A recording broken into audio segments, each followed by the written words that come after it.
Class 11th के बच्चे ध्यान दें। आपके यहाँ चल रहा है समावयवता, और समावयवता को हम लोगों ने पूरी तरह से पिछले वीडियो में समाप्त कर लिया। और आज का जो चैप्टर होगा आपका वो होगा हाइड्रोकार्बन। हाइड्रोकार्बन आज के इस वीडियो में बताया जाएगा, और आपका नेक्स्ट चैप्टर भी होगा हाइड्रोकार्बन।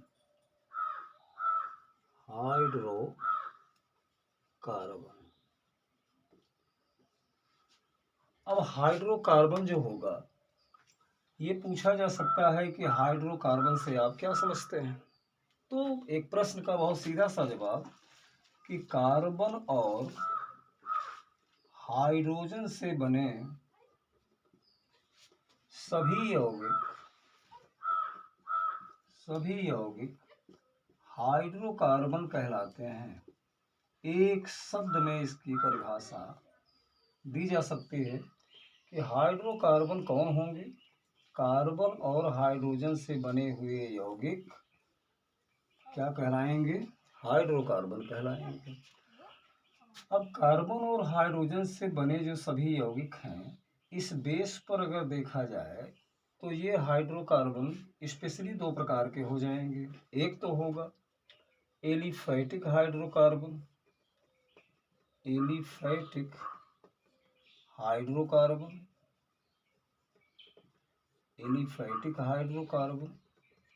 दूसरा होगा एरोमैटिक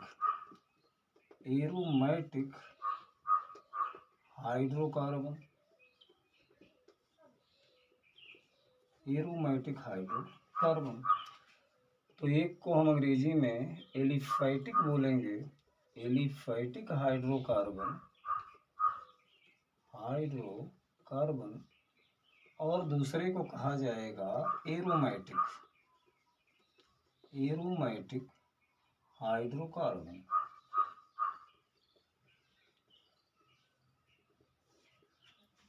अब इस तरह से एक चैप्टर आपका ये बन जाएगा और दूसरा चैप्टर ये बन जाएगा। पहली चीज़ तो हम दोनों को अलग अलग पढ़ेंगे, क्योंकि इसमें एलिफैटिक हाइड्रोकार्बन के अंदर बेंजीन रिंग नहीं होगी, जबकि एरोमैटिक हाइड्रोकार्बन के अंदर बेंजीन रिंग पाई जाएगी।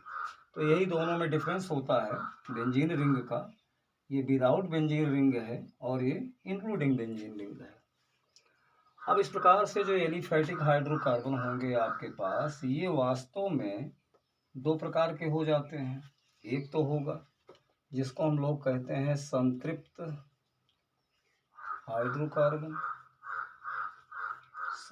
हाइड्रोकार्बन होगा, जिसको अंग्रेजी में सैचुरेटेड हाइड्रोकार्बन बोलेंगे, और दूसरा असंतृप्त हाइड्रोकार्बन। इंग्लिश में अनसैचुरेटेड हाइड्रोकार्बन।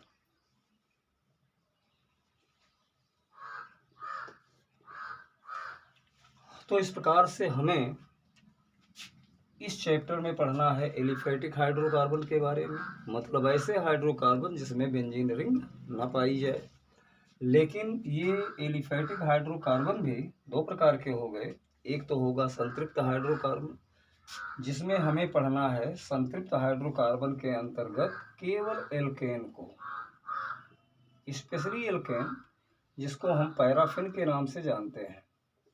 पैराफिन्स के नाम से इनको जाना जाता है। दूसरा, इसमें असंतृप्त जो हाइड्रोकार्बन है, इसे वास्तव में इसमें दो ब्रांच ऑलरेडी हो जाएंगी। एक में तो होगा एल्कीन को पढ़ना होगा, दूसरा होगा एल्काइन। अब इसमें कंफर्म है कि एल्केन और एल्केन के बीच में, कार्बन कार्बन के बीच में सिंगल बॉन्ड होगा लाइक दिस, लेकिन एल्कीन के अंदर कार्बन कार्बन के बीच में डबल बॉन्ड होगा इस तरह से। और एल्काइन जो होगा, एल्काइन के अंदर कार्बन कार्बन के बीच में ट्रिपल बॉन्ड होगा। तो ये विशेष अंतर है। तो इस प्रकार से हम अगर एलिफैटिक हाइड्रोकार्बन को भी पढ़ेंगे तो हमें 3 पार्ट में पढ़ना होगा। फर्स्ट पार्ट में हम एल्केन पढ़ेंगे, सेकंड पार्ट में हम एल्कीन पढ़ेंगे और थर्ड पार्ट अपना होगा एल्काइन का।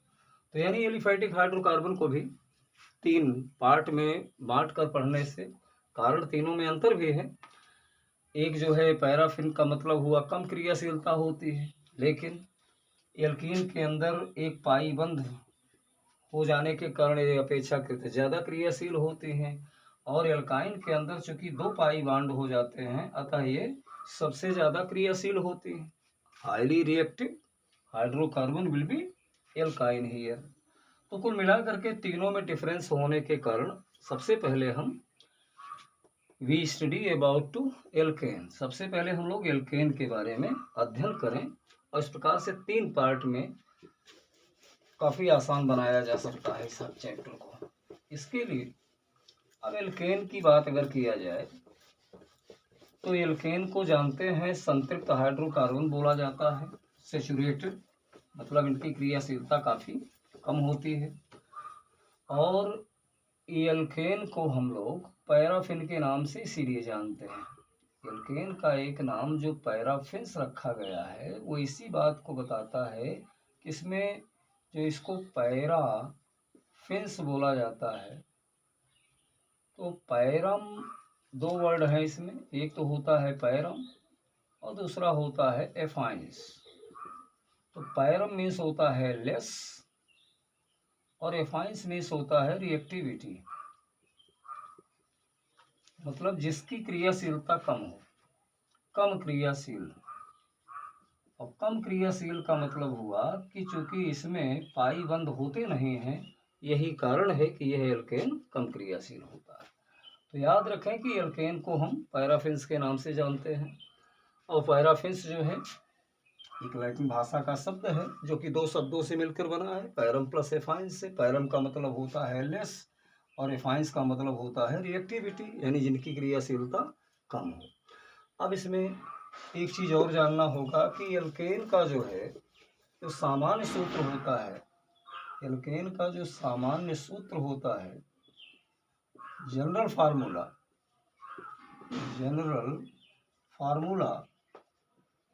तो जनरल फार्मूला जो एल्केन का होता है वो होता है CnH2n+2।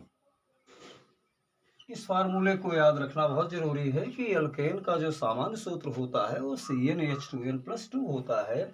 अब जहाँ की n क्या है, जहाँ की n जो होता है वह कोई संख्या होगी, 1 2 3 4 आदि कुछ भी हो सकता है, होल नंबर होता है n।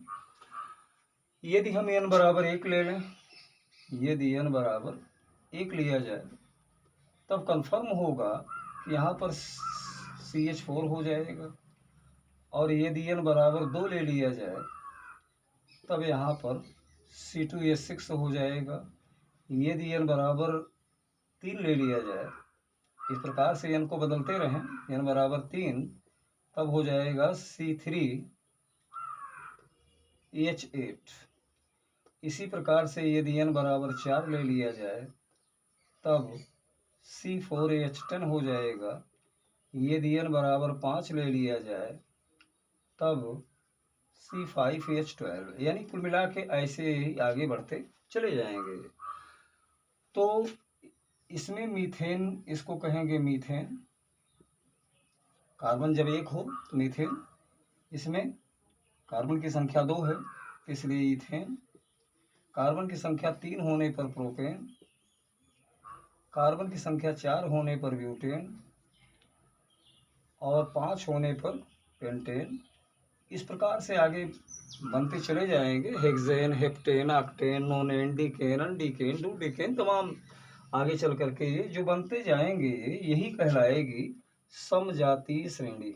इसी को बोला जाएगा समजातीय श्रेणी, होमोलोगस सीरीज, इंग्लिश में कहेंगे होमोलोगस सीरीज बन रही है। अब इस समजातीय श्रेणी के बारे में कई बार पूछा जाता है कि समजातीय श्रेणी से आप क्या समझते हैं? तो समजातीय श्रेणी एक ऐसी श्रेणी होती है जो कि एक ही सूत्र द्वारा सारे सदस्य बनाए जाएं और प्रत्येक सदस्य में CH2 का अंतर हो। जैसे अगर मीथेन और इथेन में देखा जाए तो 2 कार्बन में से 1 कार्बन माइनस किया जाए C हो जाएगा, 6 हाइड्रोजन में से 4 हाइड्रोजन माइनस किया जाए CH2।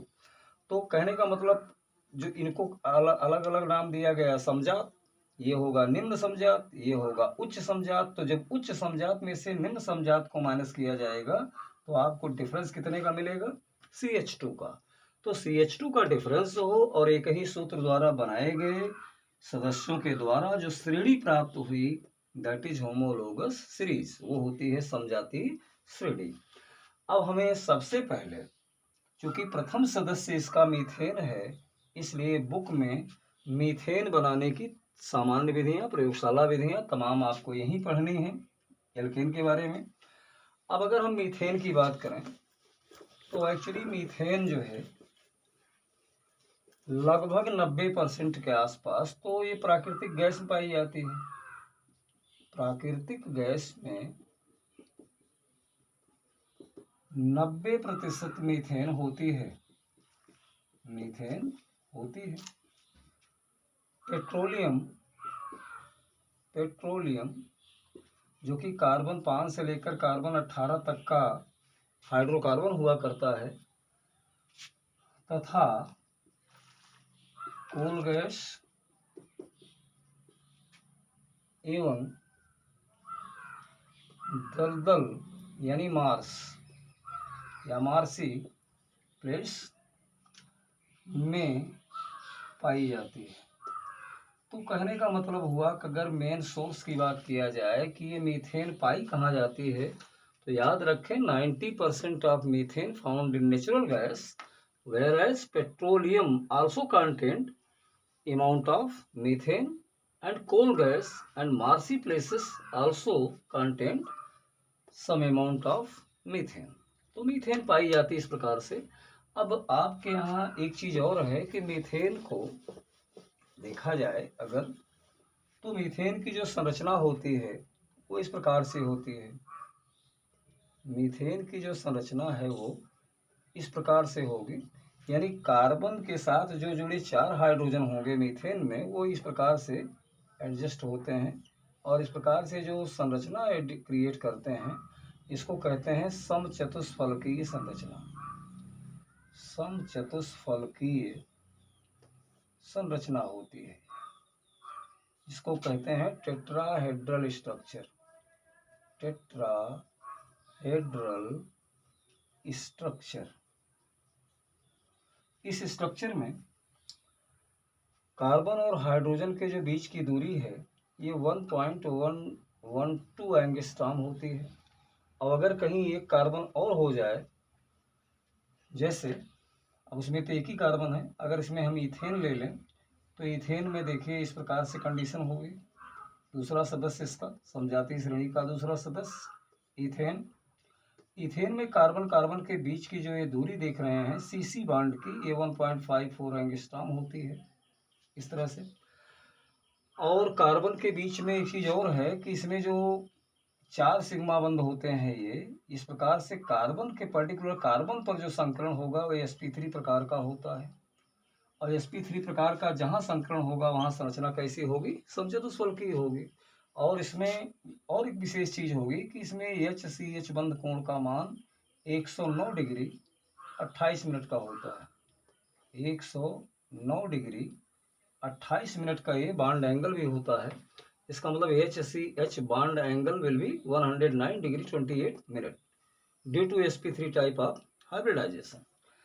यही कंडीशन हर जगह होगी। यहाँ पर भी इथेन की स्ट्रक्चर में देखें 1 सिग्मा 2 सिग्मा 3 सिग्मा 4 सिग्मा, मतलब इस कार्बन पर कैसा संकरण होगा? sp3 टाइप का।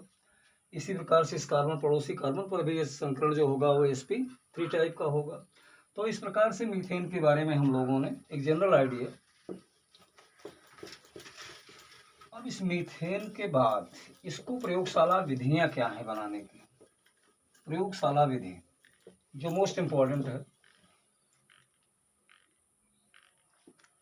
मीथेन के विरेचन, और विरेचन का मतलब होता है निर्माण, निर्माण की प्रयोगशाला विधियां।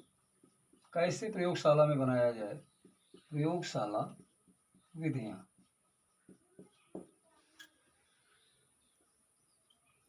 Laboratory methods to preparation of methane CH4। Methane के विरेचन या निर्माण की प्रयोगशाला विधियों में पहला नंबर, इसमें 3 विधियां प्रयोग में लाई जाती हैं इस प्रकार से। पहला नंबर, आप sodium acetate plus soda lime द्वारा। दूसरा, आप मेथिल आयोडाइड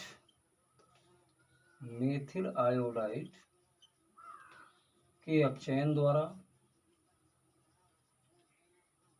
और तीसरा, बेरिलियम तथा एल्युमिनियम के कार्बाइड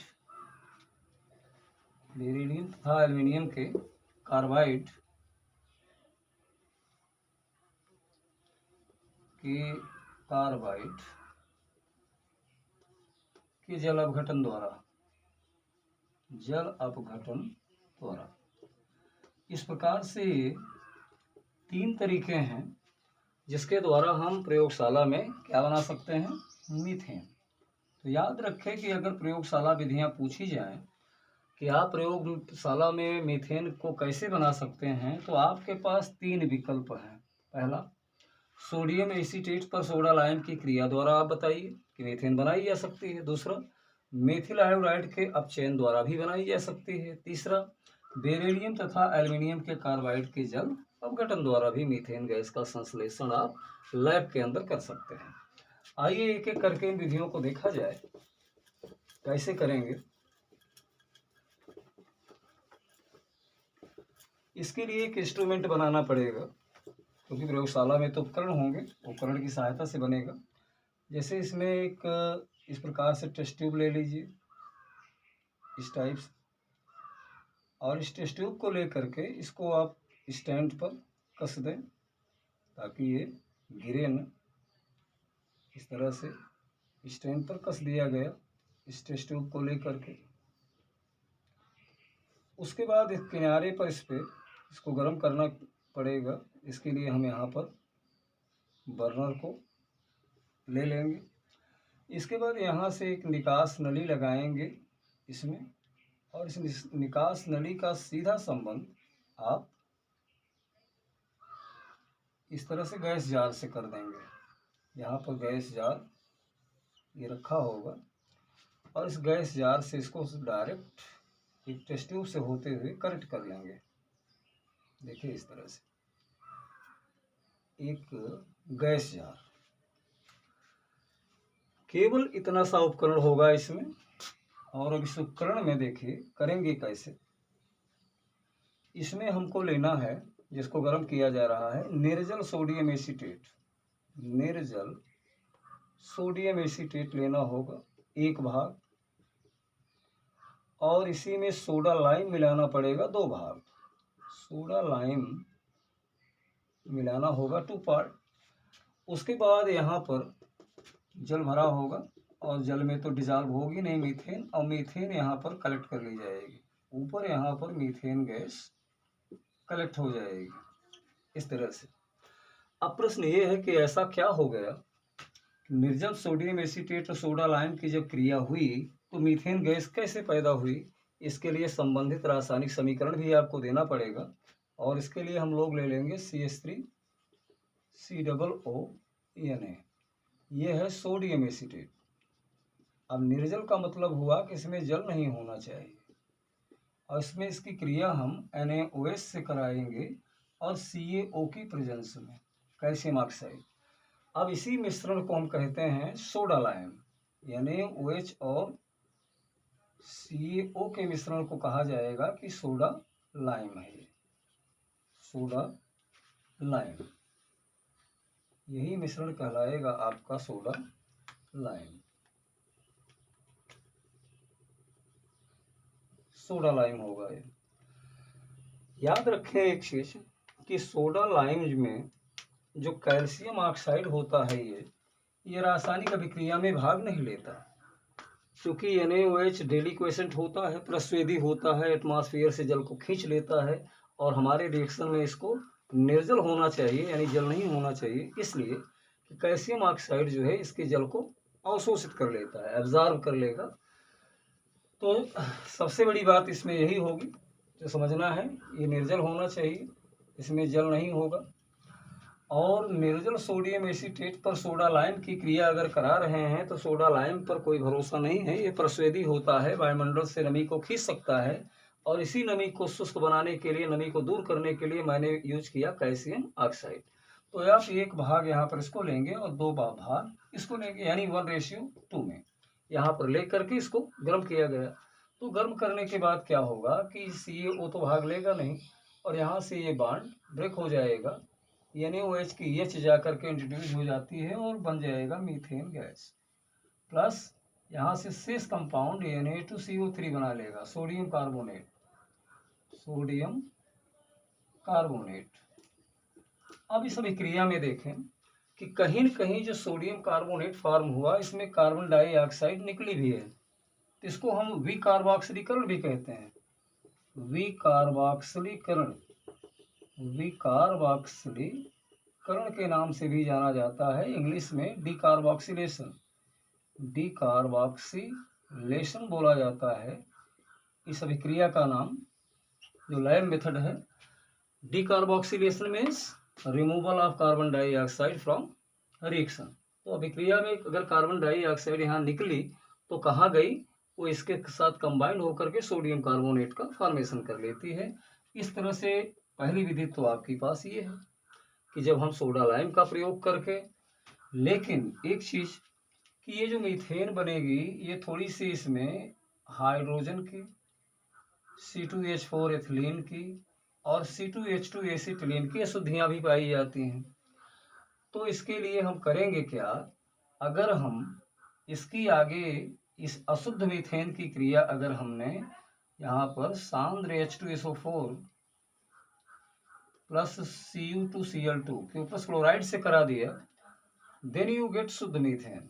तो ऐसी कंडीशन में आप शुद्ध मीथेन को प्राप्त कर सकते हैं, यानी हमें अशुद्धियों को निकाल बाहर करना होगा। लेकिन एक तरीका यह है कि अगर कहीं हम सोडा लाइम के स्थान पर डायरेक्ट अगर हम बेरियम ऑक्साइड का प्रयोग कर देते, BaO का प्रयोग कर दिया जाता, तो कन्फर्म है कि ऑटोमेटिक शुद्ध मीथेन फॉर्म होती, प्योर मीथेन बनती। तो इस चीज को याद रखें। दूसरी विधि है, देखिए दूसरी विधि है कि हम यहाँ पर एक इस प्रकार से इंस्ट्रूमेंट ले लें, इस तरह से, और इसमें इसके माउथ को बाकायदा बंद करके यहाँ पर एक बिंदुपाती फनेल लगा दें, ड्रॉपिंग फनेल यहाँ लगा दी जाएगी, इस तरह से ड्रॉपिंग फनेल लगा दी गई। अब इसके बाद यहाँ से इसमें हम मेथिल आयोडाइड ले लें, CH3I, मेथिल आयोडाइड ले लें, और इसके बाद यहाँ से हम कुछ मात्रा एथिल अल्कोहल की ड्रॉप करेंगे, धीरे धीरे एथिल अल्कोहल गिराया जाएगा। अब ये दोनों की परस्पर क्रिया जब होगी तो आगे चल करके यहाँ पर ले लिया जाए इस प्रकार से अपचायक को, यहाँ पर इस तरह से अपचायक को ले करके इसमें जिंक कापर युग्म ले लिया जाता है, जिंक कापर युग्म, और यहाँ से जब निकलने वाली जो गैस होगी अब उसे लेके जाया जाए गैस जार में। अब यहाँ से जो गैस जार में जाएगी वो होगी एक्चुअली यहाँ फॉर्म हो सकती है आपकी मीथेन गैस। इस प्रकार से मीथेन गैस को हम यहाँ से भी फॉर्म कर सकते हैं, CH4 मीथेन गैस। इस रिएक्शन में कंफर्म है कि ये जो रिएक्शन देख रहे हैं आप, इसमें कौन सा रिएक्शन होगा। इस प्रकार से सबसे पहले तो जिंक कॉपर युग्म और एथिल अल्कोहल परस्पर क्रिया कर लेंगे। आगे चल के जो आपको देंगे नवजात हाइड्रोजन, नेसेंट हाइड्रोजन मिलनी चाहिए। इस तरह से जैसे जिंक कॉपर युग्म जो है, जब भी इथाइल अल्कोहल के संपर्क में आएगा, 2 मॉलिक्यूल्स ले लिया जाए तो यहाँ पर कंपाउंड बन जाएगा C2H5O whole twice zinc diethyl zinc, यानी जिंक एथॉक्साइड, इसका नाम होगा जिंक एथॉक्साइड फॉर्म कर लेगा। इस प्रकार से 2H यहाँ से रिलीज हो जाएगी, नवजात हाइड्रोजन। तो ये दोनों आपस में क्रिया करके सबसे पहले तो नवजात हाइड्रोजन देंगे।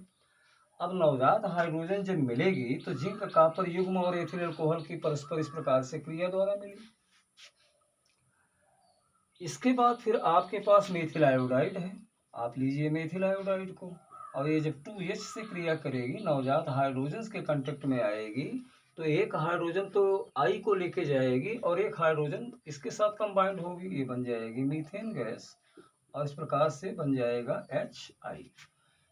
इस छोटी सी एक रासायनिक अभिक्रिया के द्वारा इस उपकरण की सहायता से हम लोग प्रयोगशाला के अंदर मीथेन का संश्लेषण कर सकते हैं। तीसरी विधि मैंने बताया था अभी कि यहाँ पर हम मेथिल आयोडाइड अगर न लें और ये जिंक कॉपर युग्म भी न लें, तो हम इस उपकरण को ऐसे बना सकते हैं। अब डायरेक्ट यहाँ से सीधा आप इसको गैस जार में लेके चले आए, सीधा यहाँ से एक गैस जार बना करके, और मीथेन का संश्लेषण यहाँ भी संभव है। देखिए इस तरह से ये। लेकिन अब आपको इस ड्रॉपिंग फनेल के अंदर यहाँ पर जल ड्रॉप करना होगा धीरे धीरे, और यहाँ पर आप या तो बेरिलियम का या फिर एल्युमिनियम के कार्बाइड ले लीजिए। कार्बाइड अगर ये लिया जाए तो कंफर्म है कि यहाँ पर इस प्रकार से गैस जार के अंदर यहाँ ऊपर मीथेन गैस कलेक्ट हो सकती है, ये बन जाएगी। देखा गया प्रयोग करके कैसे बनेगी। इससे संबंधित जो रिएक्शन है उन्हीं को ध्यान देना होगा कि किस अभिक्रिया के द्वारा और कैसे बनेगी। जैसे बेरिलियम कार्बाइड का फार्मूला Be2C होता है और एल्युमिनियम कार्बाइड का फार्मूला Al4C3 होता है। इस पर अगर हम जल से क्रिया कराएंगे 4H2O की, तो कंपाउंड बन जाएगा 2Be OH whole twice beryllium hydroxide plus एक कार्बन है तो मीथेन गैस, इस प्रकार से बन जाएगी। इसी प्रकार से अगर हम यहाँ 12H2O, भाई यहाँ तो देखिए जल ड्रॉप किया जा रहा है, ये जल आगे चल के इसी कार्बाइड से क्रिया कर लेगा, तो कंपाउंड यहाँ बन जाएगा 4Al OH whole thrice plus 3CH4। Methane gas का इस प्रकार से संश्लेषण इस अभिक्रिया के द्वारा लैब के अंदर किया जा सकता है। तो आप ध्यान दें कि प्रयोगशाला में मैंने आज मीथेन गैस का संश्लेषण किया निर्जल सोडियम एसीटेट और सोडा लाइम की सहायता से, या फिर मेथिल आयोडाइड पर जिंक कॉपर युग्म से क्रिया द्वारा यानी अपचयन करके, या फिर हमने बेरिलियम कार्बाइड एल्युमिनियम कार्बाइड पर जल की क्रिया द्वारा भी मीथेन का संश्लेषण लैब के अंदर कर दिया।